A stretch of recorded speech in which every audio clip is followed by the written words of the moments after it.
আগে ছেলের স্কুলের গেট বন্ধ করতো 8:45-এ, আর এখন 8:30 বাজলেই গেট বন্ধ করে দেয়। তাই বাড়ি থেকে অনেকটাই তাড়াতাড়ি বেরোতে হয়। দুষ্টুটাকে স্কুলে রেখে বাজারে এসে টুকটাক বাজার করলাম। বাড়িতে এসে কুলেখাড়া রস খেয়ে তারপরে খেয়ে নিলাম চা আর বিস্কুট। ফ্রিজে 2 পিস বাটা মাছ ছিল আর চিংড়ি ছিল, তো বাটা আর চিংড়ি দিয়ে করলাম কচি ডাঁটা শাকের ঝোল।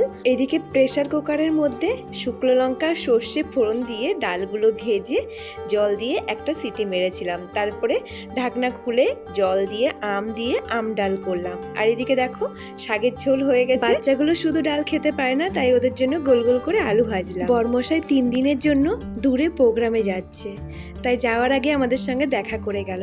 আজকে মেদিনীপুরে প্রোগ্রাম আছে আর কালকে সকালে প্লেনে করে যাবে কালিম্পং। এদিকে দেখো আমার মা বিকালবেলা অফিস থেকে ফেরার পথে কত খাবার নিয়ে এসেছে, আর এই নোনাগুলো এনেছে আমাদের বাড়ি থেকে। তো চলো আজকে ভিডিওটা একটু